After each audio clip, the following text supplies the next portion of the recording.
Assalamualaikum warahmatullahi wabarakatuh. Waalaikumsalam warahmatullahi wabarakatuh. Sebelum saya mewawancarai, saya memperkenalkan diri dulu, Pak. Iya.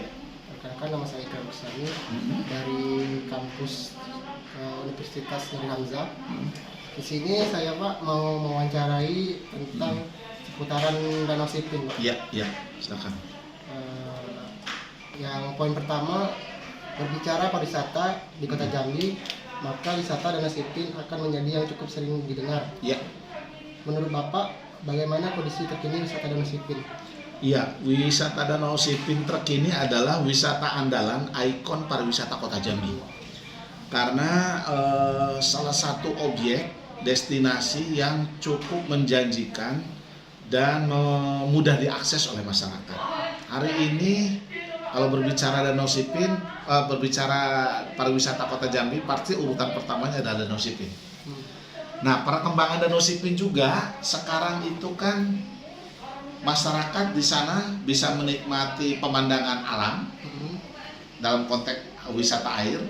Juga masyarakat bisa menikmati bagaimana permainan air, ada sepeda air, ada perahu wisata, ada ketek wisata. Selain itu juga dapat menikmati kuliner dengan memanfaatkan ketek wisata. Jadi dimakan, kalau dalam tanda petik orang Jambi itu makan berawang, tapi makan berawangnya ini di atas ketek wisata keliling Danau Sipin.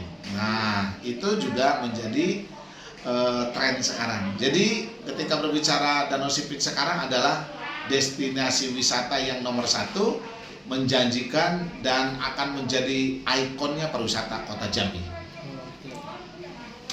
Yang poin kedua, Pak, daya tarik apa yang membuat Danau Sipin menjadi perhatian pemerintah sehingga saat ini Danau Sipin terlihat makin bersolek? Ya, yang menjadi poin perhatian pemerintah di situ kan ada sungai, ada danau. Danau ini menjadi unik karena danau ini berada di tengah kota. Umumnya danau di daerah lain itu berada di pinggiran. Ini justru di tengah kota. Karena di tengah kota, maka pemimpin Kota Jambi, Pak Fasha, wali kota, mencoba memotret potensi kekuatan ini. Mudah dijangkau, terlintasi oleh jalan raya, sehingga apa yang dibangun itu jangan sampai pada saat orang lewat saja sudah terlihat ada keinginan untuk turun, untuk berhenti di situ. Maka selain di wilayah Danau Sipinnya, di daerah Sungai Putri itu dibangun oleh pemerintah Kota Jambi rest area, jadi mobil bisa berhenti masuk istirahat di situ. Di bawahnya juga ada Danau Sipin dan para perahu wisata dan pojok kuliner. Nah itu. Nah, selain itu yang menjadi perhatian kenapa itu semakin bersolek, sekarang di Danau Sipin itu tidak hanya juga untuk para wisatawan, tetapi juga untuk atlet panjat tebing. Sehingga pemerintah Kota Jambi bekerja sama dengan Federasi Panjat Tebing Indonesia membangun area untuk latihan panjat tebing dan lomba-lomba panjat tebing, termasuk lomba panjat tebing tingkat nasional 2020 kemarin sudah dilaksanakan di sana. Selain itu juga Danau Sipin juga menjadi tempat ajang latihannya atlet dayung. Di sana juga latihan. Jadi karena berbagai multi manfaat dari Danau Sipin, sehingga Danau Sipin ini harus dipoles. Dan pemerintah Kota Jambi memandang ke depan memang Danau Sipin ini salah satu destinasi wisata unggulan yang ada di tengah kota, mudah diakses, dan tempatnya juga cantik untuk dilihat, apalagi kalau sore hari untuk melihat sunset matahari. Ya. Yang poin ketiganya, Pak, apakah ada tujuan khusus yang diberikan pemerintah terkait pembangunan tujuan wisata Danau Sipin yang mulai terlihat gencar? Ya, tujuannya jelas. Di Danau Sipin itu dibangun menjadi destinasi wisata, tetapi tujuannya adalah pertama untuk menguatkan fungsi Danau Sipin sebagai tempat wisata. Yang kedua, memfungsikan Danau Sipin sebagai tempat arena latihan atlet dayung, juga tujuannya memfungsikan Danau Sipin sebagai tempat pencarian ikan. Maka di Danau Sipin itu ke depan akan dibangun, karena ketiga tujuan itu ada 3 zonasi. Zonasi pariwisata, zonasi olahraga air, dan zonasi tradisional. Zonasi tradisional ini memungkinkan masyarakat memasang tangkul untuk mencari ikan. Nah, ketiga konsep ini dibangun secara integrasi, tujuannya adalah untuk memaksimalkan manfaat keberadaan Danau Sipin secara ekonomis bagi masyarakat di sekitar. Jadi dengan adanya Danau Sipin, pergerakan ekonomi kuat, lalu pertumbuhan ekonomi juga tumbuh baik, karena di situ memunculkan UKM-UKM diberikan kesempatan untuk melakukan usahanya, termasuk muncul kegiatan usaha pariwisata, yaitu munculnya kelompok sadar wisata dengan mengelola ketek wisata dan pariwisata. Yang tadinya para nelayan atau pemilik perahu itu hanya menerima jasa penyeberangan dari seberang ke kota Jambi, sekarang dengan diubahnya menjadi ketek wisata, satu orang itu kalau tidak salah sekali naik itu 10.000. Kursinya ada yang 10, ada 15, ada 20. Kalau terisi dalam sehari aja satu perahu dengan 10-100.000, itu sudah jauh lebih besar daripada pendapatan sebelumnya. Seperti itu. Selanjutnya yang poin kelima, sebagai salah satu tujuan wisata, tentu saja akses merupakan hal penting. Ya. Bagaimana dengan akses Danau Sipin itu sendiri? Apakah ada rencana khusus terkait hal ini, Pak? Iya, kalau akses Danau Sipin memang sampai hari ini belum ada rencana khusus. Aksesnya itu kan mudah karena itu jalan alternatif dari kota menuju ke Buluran dan menuju Muaro Jambi. Akses itu sangat aktif, termasuk dari rumah sakit menuju ke bawah, tidak mesti ke Telanai dulu, masuk ke wilayah belakang LPMP, aksesnya memang di sana. Ada upaya pengembangan, di situ akan dibuka jalur khusus untuk akses wisata. Ini lagi penelitian, lagi AMDAL lingkungan, AMDAL Lalin, apakah itu akan mengganggu mobilitas atau tidak. Seandainya mengganggu mobilitas, itu hanya diperuntukkan wisata, juga akses promonya juga kurang. Jadi ada beberapa pertimbangan dengan dijadikannya sebagai akses umum, itu kan secara tidak langsung menjual, masyarakat melihat secara langsung. Tapi kalau akses itu hanya menuju tempat wisata khusus, kasihan masyarakat yang berada di sekitar sana, mungkin yang mau akses ke rumah nanti terhalang. Tetapi kajian bahwa itu akan ada akses khusus menuju Danau Sipin sudah ada dalam kajian. Contohnya sekarang ada akses diupayakan tanda-tanda jalan menuju destinasi wisata Danau Sipin itu dengan 3 bahasa, arah penunjuk Danau Sipin dan seterusnya. Termasuk sudah direncanakan pemasangan CCTV di beberapa sudut jalan dan sudut Danau Sipin untuk memastikan tingkat keamanan pengunjung. Selanjutnya, Pak, yang poin kelima, seperti yang kita tahu, pariwisata tidak dapat berdiri sendiri. Ya. Setidaknya ada faktor seperti amenitas yang mendukung kenyamanan tujuan wisata tersebut. Amenitas di sini termasuk restoran, retail, bus, pariwisata. Bagaimana dengan amenitas di Danau Sipin tersendiri? Apakah keberadaan yang sekarang sudah cukup? Perlukah meningkatkan faktor amenitas karena Danau Sipin mengalami perbaikan yang bisa dikatakan tidak main-main? Iya, jadi untuk sekarang memang faktor amenitas ini agak kurang. Sekarang kan tidak ada jalur khusus, misalnya Ayo, misalnya jalur khusus dari Kota Baru menuju atau dari berbagai jurusan menuju ke Danau Sipin. Tetapi itu akan menjadi dalam strategi perencanaan strategis pariwisata, termasuk salah satunya. Jadi ada upaya kenyamanan para pengunjung, termasuk bagaimana ketersediaan restoran misalnya, ketersediaan fasilitas penginapan atau sepertinya. Di sana sekarang pemerintah dengan adanya membangun fasilitas di Danau Sipin itu memancing masyarakat untuk berinvestasi mendirikan rumah makan, kafe-kafe, sehingga itu membantu masyarakat dapat menikmati kenyamanannya. Nah, untuk bus secara khusus memang belum ada, tetapi perencanaan jangka panjang memang sudah akan ada di situ. Karena ke depan Danau Sipin ini akan ada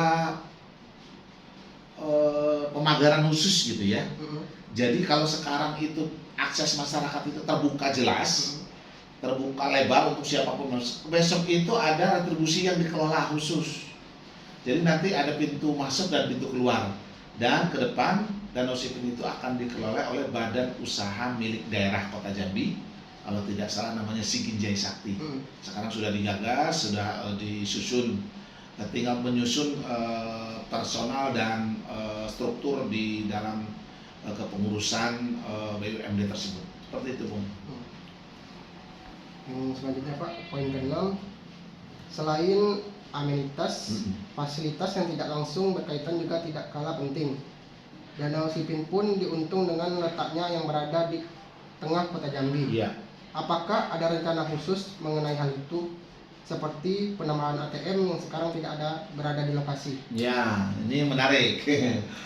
Jadi sekarang malah mungkin ATM itu tidak dibutuhkan. Karena apa? Sistem transaksi contohnya di rest area, di food, bazar makanan itu menggunakan uang elektronik, namanya QRIS, kerjasama antara Bank Jambi dengan para pelaku. Jadi cukup sejenis pay, sejenis itu, tunjuk barcode-nya, klik di situ. Berapa kan hanya? Jadi situ. Jadi ATM ke depan dalam rangka kalau ini sudah di file projectkan kegiatan non tunai, maka di komplek Danau Sipin semuanya termasuk para pengunjung nanti UKM yang dikelola itu ada kemungkinan menggunakan QRIS. Artinya keberadaan uang tunai sudah minimalisir. Karena keberadaan uang tunainya tidak terlalu dibutuhkan, maka mesin atau anjungan tunai mandiri pun tidak terlalu dibutuhkan.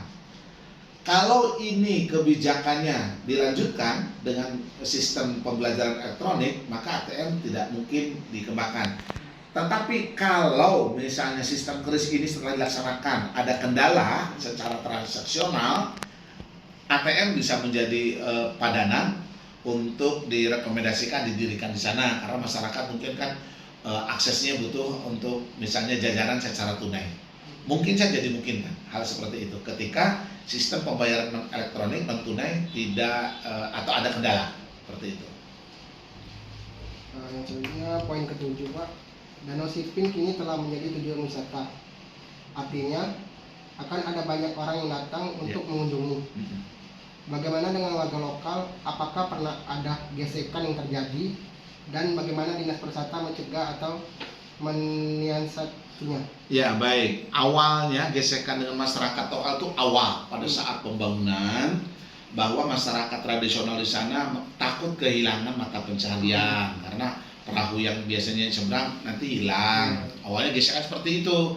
Tapi ketika pemerintah kota meyakinkan pembangunan wisata itu justru akan mendatangkan pendapatan, akhirnya animo masyarakat semakin tinggi, bahkan gesekan sudah tidak ada. Nah, upaya dari Dinas Pariwisata dan Kebudayaan Kota Jambi meminimalisir pergesekan dengan masyarakat lokal, kegiatan ekonomi termasuk UMKM itu diutamakan masyarakat yang ada di sekitar Danau Sipin, termasuk misalnya jasa pengelola parkir yang sekarang belum dikelola oleh pemerintah kota, itu memberdayakan masyarakat sekitar dengan komunikasi dengan Pak RT di sana, Pak RT, Pak Lurah, camat di situ koordinasi bagaimana pemuda-pemuda masyarakat lokal diberikan kesempatan berkontribusi dalam pembangunan, dalam mengelola Danau Sipin, termasuk proses yang jaga malamnya, yang jaga kebersihan, mereka diberdayakan dari masyarakat lokal. Dan pemberdayaan itu tidak hanya secara konteks personal, juga dalam konteks struktur, contoh pelibatan Pak RT, pelibatan forum Pokdarwis, kelompok sadar wisata yang dibentuk di setiap Danau Sipin itu. Ada Danau Sipin, ada Sungai Putri, mereka berkolaborasi, dibangun, dibina, termasuk dari Dinas Pariwisata juga kita bantu. Misalnya peralatan jaket pelampung pengamanan itu dibagikan. Dan rata-rata pengelola ketek wisata dan pariwisata itu masyarakat sekitar. Nah, kalau misalnya ada pendatang dari luar, itu harus ada komunikasi dengan pihak pemerintah setempat, RT dan lurah. Seperti itu. Poin terakhir Pak, poin 8, warga lokal Danau Sipin sudah sangat dikenal menggantungkan ekonomi mereka di Danau Sipin ini. Iya. Bagaimana strategi Dinas Pariwisata ketika mengembangkan Danau Sipin sebagai tujuan wisata tanpa bersinggungan dengan warga lokal? Iya, memang awalnya seperti tadi bahwa ketakutan secara ekonomi masyarakat lokal akan kehilangan mata pencarian. Nah, ketika ini dikembangkan oleh Dinas Pariwisata, oleh pemerintah Kota Jambi, wisata ini Danau Sipin dikembangkan dari mulai seberang Kota Jambi sampai ke seberang sana, dirapikan. Lalu ada kebutuhan masyarakat, para pengunjung untuk bagaimana menikmati Danau Sipin menggunakan ketek wisata. Kita panggil menggunakan ketek perahu, maka kita panggil, silakan Bapak Ibu, ini pengunjung sudah mulai banyak, silakan yang punya perahu, punya ketek wisata dibuat rapi, dicat, dimenarikan supaya para pengunjung. Lalu disamakan tarif tarif naiknya. Nah, dengan sistem pendekatan dialogis, pemberian kesempatan mereka menghidupkan kegiatan ekonominya, akhirnya jalan sekarang. Malah tidak ada dukungan sampai sekarang, pemilik ketek wisata itu sudah over kapasitas karena terlalu banyak. Maka sekarang dari Pok Darwis, kelompok sadar wisata sudah membagi shift. Hari ini ketek wisatanya yang berlaku kelompok ini, hari ini kelompok ini, terus ini dilakukan supaya jangan semuanya turun. Kalau semuanya turun nanti tidak sebanding dengan jumlah pengunjung, itu kacau. Nah, yang ramai di situ kan Sabtu Minggu. Nah, kalau Sabtu Minggu memang itu ada regulasi khusus. Artinya sampai hari ini gesekan itu tidak ada, upaya pemberdayaan ekonomi sebagai Danau Sipin sebagai pusat pencaharian masyarakat selokal sekarang juga tetap diberdayakan. Mereka yang tadinya ketek perahu tradisional menjadi ketek perahu wisata dengan omsetnya, biaya sewanya atau biaya bayarnya lebih tinggi daripada tradisional. Yang tadinya tidak punya usaha sekarang membuka usaha untuk dijajakan di sepanjang Danau Sipin. Yang tadinya juga tidak memiliki kedai, sekarang ada kedai yang disediakan oleh pemerintah Kota Jambi bekerja sama dengan Bank Jambi, dengan sistemnya itu pengelolaannya oleh Bank Jambi. Ke depan itu akan dikelola oleh tadi BUMD, Badan Usaha Milik Daerah Kota Jambi. Seperti itu. Jadi Danau Sipin tetap menjadi tempat destinasi unggulan dengan tidak meninggalkan Danau Sipin sebagai pusat pencaharian masyarakat lokal. Mungkin itu saja Pak wawancara saya hari ini Pak. Ya. Terima kasih. Sama-sama. Saya akhiri. Assalamualaikum warahmatullahi wabarakatuh. Waalaikumsalam warahmatullahi wabarakatuh. Perlu tanda tangan?